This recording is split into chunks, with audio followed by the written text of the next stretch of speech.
Hello and welcome to our next video blog. I thought it would be good to carry on talking to Andy Serkis about some of the fun and games we had during our first block of shooting. Andy?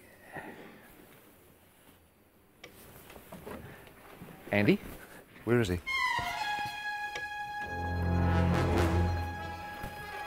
Andy?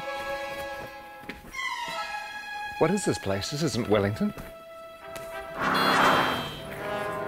Where am I? Isn't this where James Bond crashed his Aston Martin in 1964?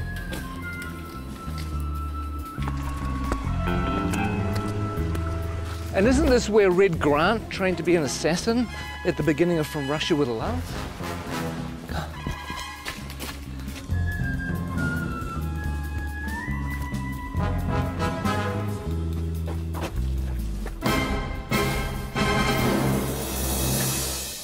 You know what? I think we should just run the blog anyway. So what we did is we asked cast and crew to tell us a few of their favourite memories from the first 3 or 4 months of shooting. So please enjoy that and I'll go figure out where I am.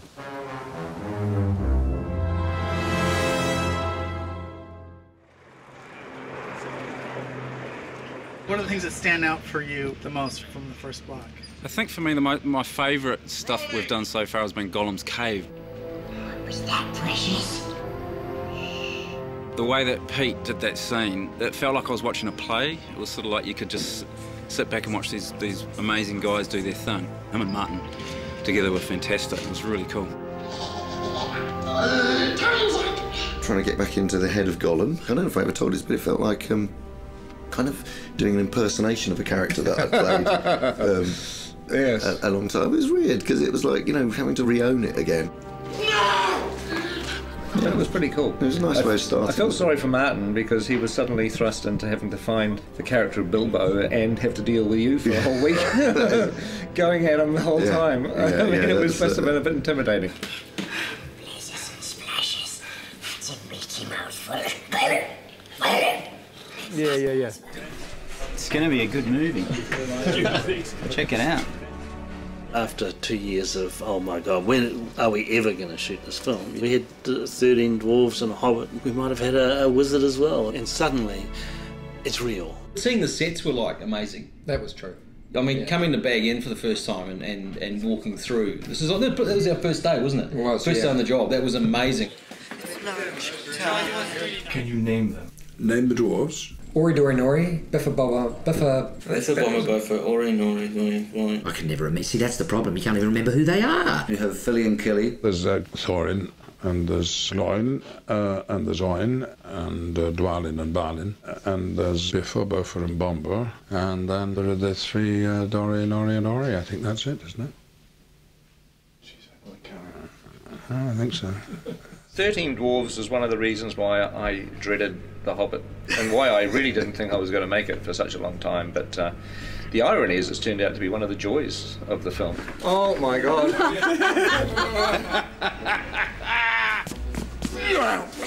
What a challenge. I mean, 13 heroes, or 14 with Bilbo. They all have to be differentiated in a way that isn't necessary in the book, but if you keep seeing them, you want to know who they are and specifically and what their attitude is and why they're on this journey. We need to move now! Come on! Some of the best memories were getting the dwarves ready. Everybody has helped these actors kind of find their way through lots of rubber and lots of hair. Walking through Weta and getting to see our designs and going, actually, God, I look amazing. I look the most amazing of anyone. That was probably the best day, wasn't it? Mm-hmm. Yeah. When you all said, gee, Jed's amazing. That's an amazing we did, yeah. Some of them actually look pretty bad before they get into the prosthetic. Some of them, in fact, for some of them, a prosthetic is making them look better, to tell you the truth, which says something. Mark Hadlow, for example, springs to mind. I have this lovely bit down here, and then this moustache that comes up here. I look stunning. Actually, I should be in centrefold. One of the things that quite early on we discovered was that Mark Hadlow likes to dress up in costumes, mainly sort of military type things. And the really weird thing about his sailor outfits is that below the waist, nothing. But again, you know, he's a nice bloke though. A little bit to cut. A little bit to cut. One of them doesn't have to wear a beard. Yeah, well, we're all very, very jealous of that. Actually, he is the Aidan Turner. He's the sexy dwarf. I don't even think he's got a beard, actually. Mainly because he's not old enough to grow one. He's the hot one, I suppose, if you like that kind of thing. But if you like knitted cardigans and knitted mittens, then I'm your fella. If there was a boy band in Middle Earth, he would be the leader of the Robbie Williams of the dwarf world. Whereas you'd be roadie, I think. Yeah, the roadie. Bond would be a roadie. I think when people see the beards are going to come back in big time. They are. Huge. Give us a kiss. Gelek Dashudba. Gelek Dashudba. We've all learnt a bit of the dwarf language, Cosdor, so we all have a kind of selection of words to fall back on, curses and battle cries. And when we speak Dwarvish to each other most of the time when we're all set. Okay, here goes. And Peter can guess what it is, and then I'll tell people. Caused Belcour.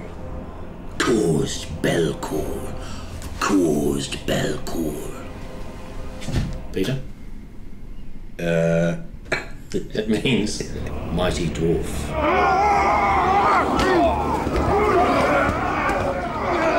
We had Trollshaw. Well, you got to do all the fun stuff in Trollshaw. Yeah, we did. I had to shoot dialogue and things, and he got to do all the good fighting troll stuff. That is the great thing about the dwarves, is that even though there's this comic element to some of the characters, not all of them, but some of them, when they fight, they really fight. We started with 3 months of intense training. We did stunt fighting, we did horse riding. We did the gym 4 times a week. We did dwarf movement intensely. They were trying to get us to a point where they could actually kill us and bring us back from the dead, kill us, bring us back from the dead, all the CPR and stuff like that, because that's what it'll be like on set. They did it by breaking us down. Yeah. They did it by essentially reducing us to the absolute amoeba stage and then building us up again as dwarfs. We've come through it as better dwarves, I feel. I do too. I know that William's discovered his inner dwarf. I have. Well, we all have, actually. It's a frightening thing, but it's the job that had to be done.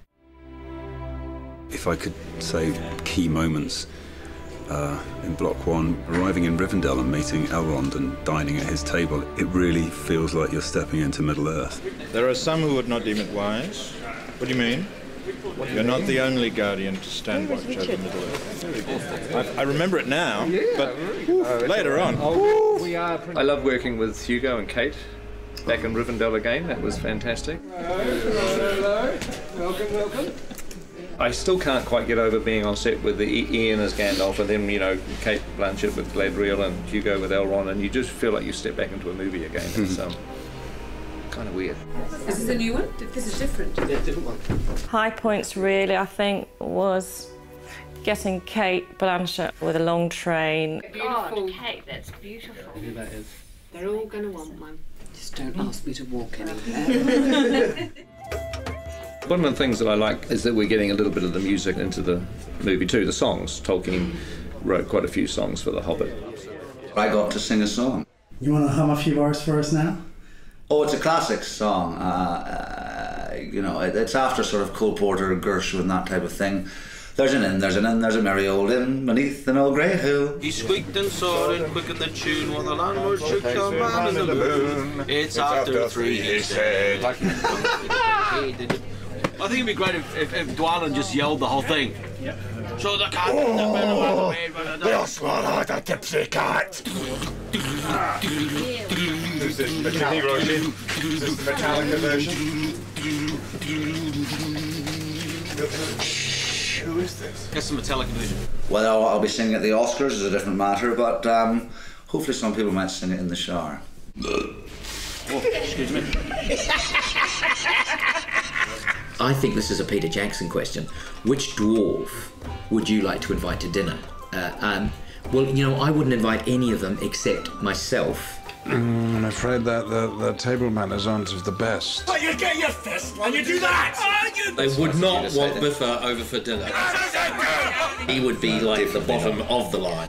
Ori, because he'd be very polite. Excuse me. Well, it'd be me, obviously, because I'd cook. Stephen Hunter does pretty well with the bad table manners. He just eats so much. Have you seen the size of him? I mean, oh good lord. He's enormous. I've tried to talk to him about cutting down his cholesterol and his butter intake. I don't think you'd invite Nori because he'd steal all the silverware. You'd never invite Graham McTavish because he would sit there and glare at you and show his forearms all night. Dwallin's a real warrior. When he parties, he goes completely mad, like so many Scottish people. Here you go. Well, the words kettle black calling pot come to mind.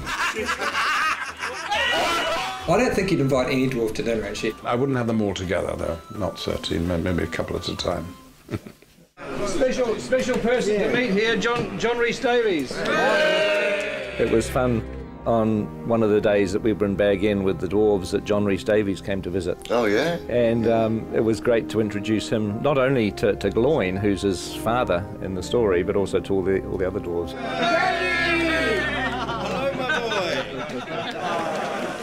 It's just like coming home to family. I predicted what John would say, and he pretty much said it word for word. I could just imagine, you know, him saying, "Oh, you poor bastards." that's pretty much what he went on to say. You poor buggers. When he gets you running up the hill in full armour, you'll enjoy that. But you are going to be spectacular.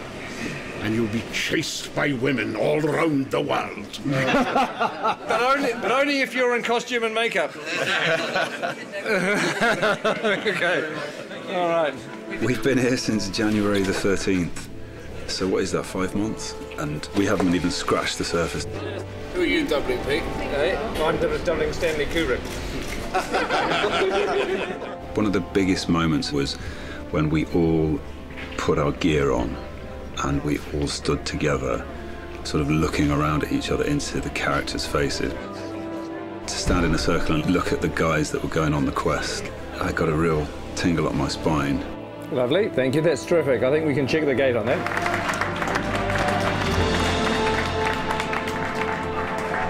Thank you very much. Thank you, guys. Thanks, guys. Thanks very much.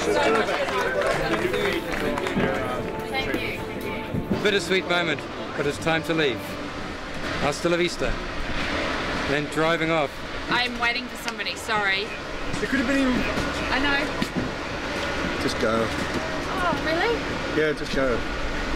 We've had enough. Go. Are you wrapped? No, I'm not wrapped. They're keeping the good people. Okay. Oh, hey, go again. We'll go now. Hey. Okay, we'll go now. It's a bittersweet moment, but it's time to leave. Hasta la vista. Well, I hope you enjoyed that. I don't know whether there'll be any more because I have to find New Zealand, which I've lost. I think it's over here. Who is that odd little fellow?